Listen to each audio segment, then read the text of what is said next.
Mmh.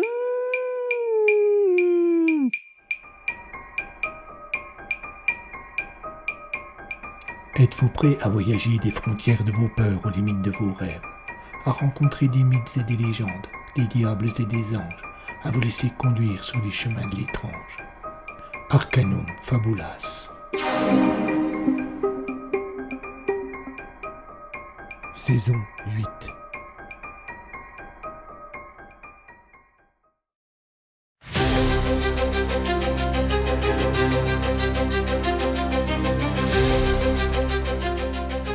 Je suis le lieutenant de police Solange Chocan et j'ai en charge l'enquête sur le meurtre d'Alice Ménestrel.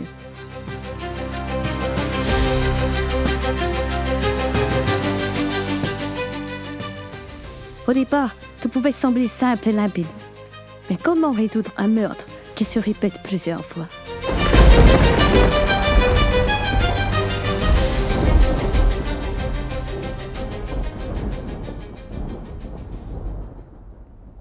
Épisode 1. Elle vint s'accroupir à côté du cadavre et, sans le toucher, elle le regarda avec attention. Elle était brune, avec de longs cheveux nattés. Son visage fin accueillait 2 yeux verts au reflet de jade et des lèvres d'un rouge intense. Elle portait un perfecto sur un t-shirt blanc et un jean serré. La nature est parfois injuste. Elle dote certains de tous les avantages, et c'était son cas. Non seulement elle était belle, mais en plus le lieutenant Socan était une femme d'esprit, habitée d'un charisme à faire pâlir tous les hommes politiques de bas étage avides de pouvoir. C'est avec ce regard partisan et dénué de toute impartialité que le major Isaac Simon regardait sa chef lorsqu'elle arrivait sur les lieux d'un délit ou d'un crime et qu'elle commençait à observer. Il était fasciné, et il espérait qu'un jour il obtiendrait seulement 10% de sa classe. Est-ce que le légiste est passé? La question tira le major de son admiration béate. Quand il reprit ses esprits, il vit que le lieutenant était en train de le dévisager et attendait une réponse. Oui, non. Un sentiment de honte l'envahit. Une fois de plus, sa maladresse légendaire exposée au rire des uns et à l'agacement des autres. C'est sans doute dans ce second groupe que se trouvait Solange Chocan, car elle soupira sans retenue pour exprimer sa contrariété. Coup de chance pour le major, l'humiliation fut de courte durée, car un homme à la carrure de rugbyman en retraite, aux cheveux blancs frisés et désordonnés et au visage marqué par les abus, venait d'arriver sur place et d'une voix rauque et éraillée, il mit fin au supplice de Simon. « Je suis là !» Il se pencha à son tour sur le cadavre et posa à côté de lui une petite mallette qu'il transportait. Comme il se trouvait maintenant assez proche du lieutenant, cette dernière eut le privilège de sentir l'haleine du vieux. « Bordel, Fred, tu as encore bu? » « Du calme, la jeunette !» répondit le légiste, beaucoup moins en admiration devant le lieutenant que le major. « Je n'ai pas bu. Je ne bois plus. C'est du sirop pour la toux. » Et, comme s'il tenait à prouver qu'il disait vrai, il se laissait aller à une canne de toux sonore dont il limita les effets en mettant son coude devant sa bouche. « Bien, dit-il ensuite. Qu'avons-nous là ?» Ce qu'il avait là était le corps d'une jeune femme qui avait reçu un violent coup à la tempe droite. Le crâne n'avait pas aimé, et il avait éclaté, libérant un torrent de sang qui était venu repeindre le plancher du salon où il se trouvait. « À quand remonte la mort ?» demanda Solange. « C'est pas récent. Peut-être 2 jours. Le sang au sol sec et la plaie... Il se pencha davantage sur la victime pour mieux voir, avant d'affirmer que la blessure montrait déjà quelques traces noires. Fred ouvrit sa mallette et en sortit le matériel nécessaire à un examen plus approfondi. Le lieutenant Socan en savait assez pour le moment. Elle se releva et prit le temps de regarder autour d'elle. L'appartement dans lequel il se trouvait était neuf. Il manquait encore quelques plaintes par-ci, une rambarde par-là et 1 ou 2 lustres.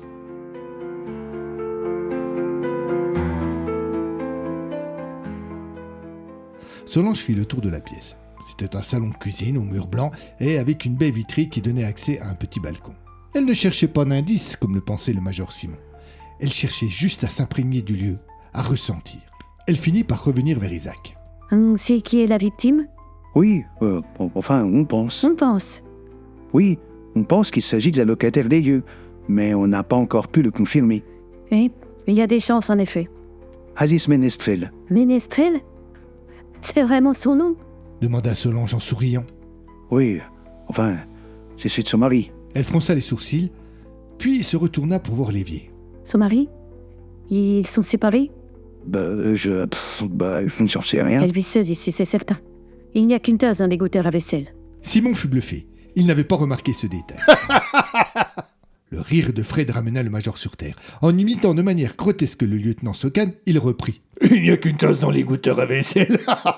Non mais t'es sérieuse? Je savais pas qu'on apprenait de telles conneries à l'école de police. » Solange jeta un regard navré en direction du légiste. Ce dernier, qui semblait avoir fini sa besogne pour l'instant, rangea ses affaires dans la mallette, la reprit, se leva et vint jusqu'à la jeune femme. « Tu ne crois pas que c'est un peu tiré par les cheveux ta conclusion? Pourquoi? Peut-être que le mari a fait sa vaisselle et qu'elle n'a pas eu le temps.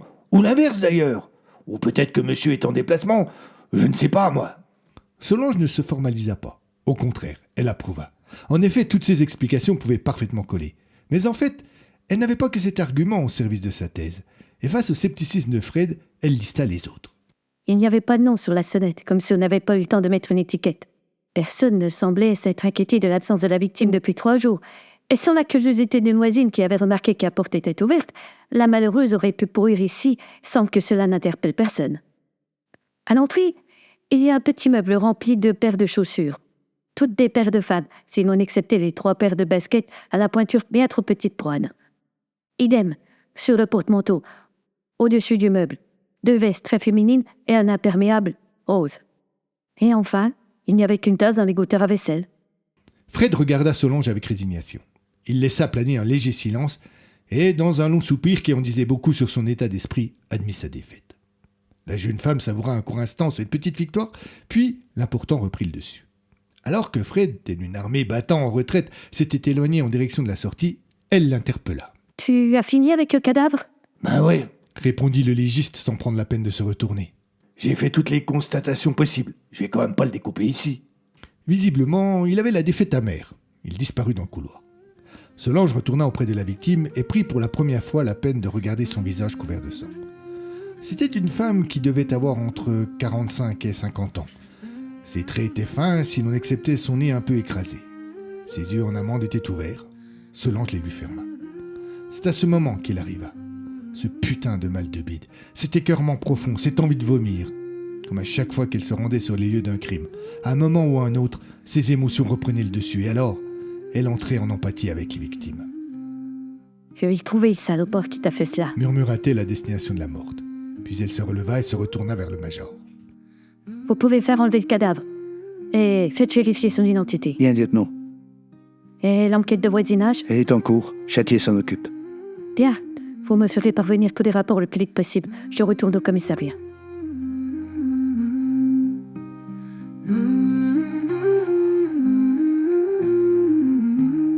Solange Chocan est une femme qui côtoie la Russie depuis toujours. Brillante élève, brillante étudiante, major de promotion à la sortie de l'école de police et excellente flic. Naturellement, comme tout un chacun, elle a ses faiblesses et ses blessures, mais elle ne s'encombre pas l'esprit avec. Elle veut, elle doit avancer. Pas de temps à perdre avec la peur ou le doute, la vie est bientôt courte. Cependant, si l'on baigne dans un monde de certitude, le moindre grain de sable met votre existence à plat.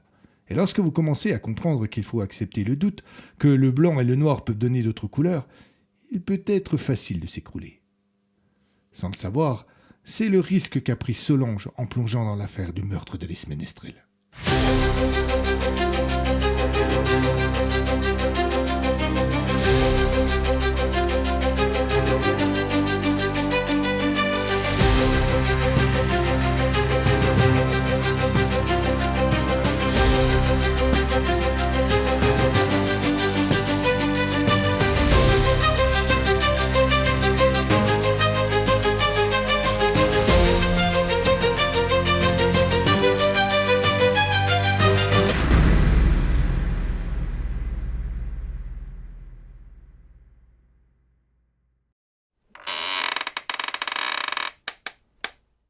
La chaise grinçait à chaque fois que Solange bougeait un peu. À force, cela devenait agaçant. Elle prit donc en main le document posé sur son bureau et se leva pour continuer à lire en faisant les 100 pas dans la pièce. Cette fois-ci, comme souvent d'ailleurs, c'est Fred qui avait été le plus rapide pour lui faire parvenir son rapport avec les premières conclusions. La mort a été provoquée par une plaie importante à la tempe droite. L'état de la blessure ne permet pas de déterminer avec certitude s'il s'agit d'une chute ou d'un coup. Cependant, dans l'environnement immédiat du cadavre, aucun meuble n'avait la moindre trace de sang susceptible de corroborer la thèse de l'accident. En grand professionnel, le médecin ne laissait rien au hasard et explorait toutes les pistes. Mais là, toutefois, Solange ne put s'empêcher de sourire. Sérieusement. À quel moment qui que ce soit avait pu penser qu'Alice avait été victime d'un accident? Bref, la suite du rapport apportait son lot de détails intéressants. Je remarque qu'il est difficile de déterminer le moment du décès, car des éléments contradictoires sont observables. Rigidité cadavérique, allure de la blessure. En conséquence, en attendant le retour d'une autopsie plus approfondie, je ne me prononcerai pas sur ce point. Solange se frappa le front. Bon sang, mais qu'est-ce qu'il raconte? Elle sortit son portable de la poche arrière de son jean et appela Fred.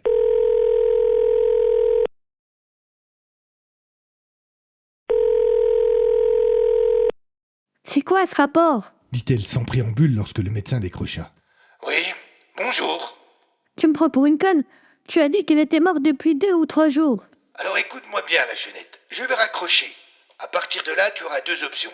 Ou tu me rappelles et tu te comportes en personne civilisée, auquel cas j'aurai plaisir à échanger avec toi, ou tu te passes de mes services. Réalisant qu'elle s'était sans doute laissée emporter par son humeur, Solange tenta de corriger le tir. Attends, Inutile, il avait déjà raccroché. Elle soupira. Encore du temps de perdu. Elle reprit le rapport et relut la phrase. Je remarque qu'il est difficile de déterminer le moment du décès quand des éléments contradictoires sont observables. Rigidité cadavérique, allure de la blessure. En conséquence, en attendant le retour d'une autopsie plus approfondie, je ne me prononcerai pas sur ce point. Effectivement, devant elle, il avait observé la plaie pour tirer sa conclusion sur la date du décès. Mettant un peu son orgueil de côté, elle le rappela.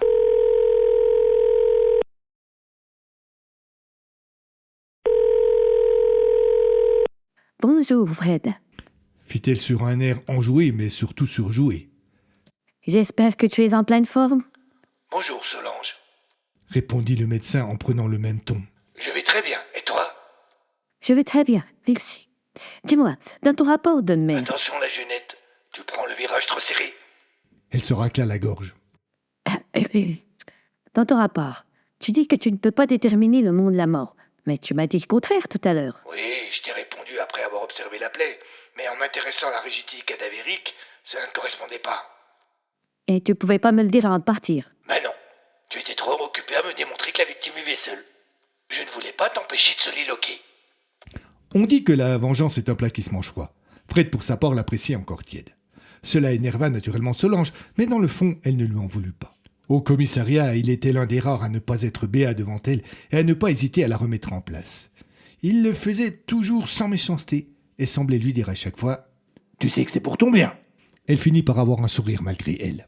Ok, bien joué. Mais je suis certain qu'un grand médecin comme toi ne va pas laisser une telle question sans réponse. Non, bien sûr que non. Quand j'aurai le corps, je m'attaquerai à une autopsie en règle. Solange tiqua. Elle regarda sa montre. Il y avait plus de 2 heures qu'elle avait quitté la scène du crime et ordonné qu'on enlève le cadavre. Tu n'as pas le corps, mais comment cela se fait-il? C'est un peu long, mais c'est sans doute des histoires de paperasse. Je suis pas inquiet. Cela arrive souvent. Si tu le dis, tiens-moi au courant. Pas de souci.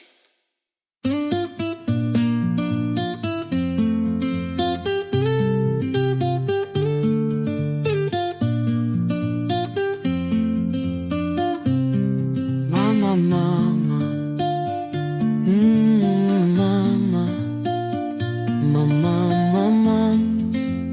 mama, mama, mama, mama,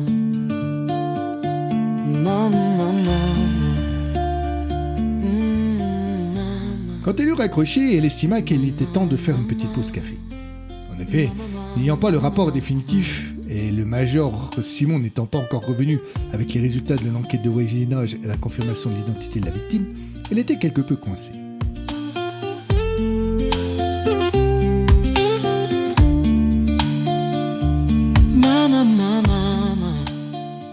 Elle sortit donc du bureau et gagna le distributeur qui trônait dans le couloir. Si les peintures du commissariat étaient quelque peu décrépites, si le matériel informatique fonctionnait encore sous Windows 7 et si les chaises de bureau grinçaient, en revanche, la machine à café, elle était directement issue du 3e millénaire. Non seulement elle faisait un café plus qu'honnête pour la modique somme de 50 centimes, mais en plus elle vous parlait. Merci de faire la point. Je n'ai plus de bonnet. Votre boisson est en cours de préparation. Votre boisson est prête. Gadget échappait tout droit de l'obsession du commandant pour les boissons caféinées de qualité. Solange retira son gobelet du distributeur et se brûla les lèvres en voulant boire trop vite. Elle lâcha un petit juron qui se jeta dans l'oreille du commandant Borel qui passait par là. Eh bien, Solange, Intervint le gradé. voilà un langage bien fleuri. Sokan ne craignait pas son supérieur. Elle le considérait avec une certaine tendresse, mais sans la moindre distanciation qui aurait été pourtant de Breton. Aussi, elle ne se sentit pas gênée par la remarque de ce dernier. Au contraire, elle argumenta que le café était trop chaud et que cette machine était bien mal réglée. Borel haussa les épaules et, sans formuler d'autres réponses, il glissa une pièce dans le distributeur. Votre boisson est en préparation. Un bruit métallique, puis le son du liquide qui coule furent pendant une demi-seconde les seules choses qui a troublé le silence. Puis le commandant demanda « Vous avez eu confirmation de l'identité de la victime de ce matin? Non, pas encore. J'attends le retour du Major Simon. Ça l'a fait. Les meurtres ne sont pas si courants que cela chez nous.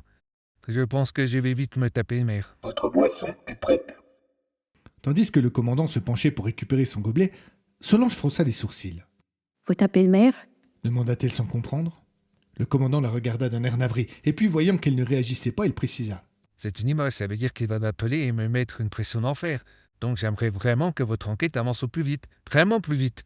Il porta le gobelet à sa bouche, puis recracha en lâchant un juron. Bordel, mais c'est bouillant!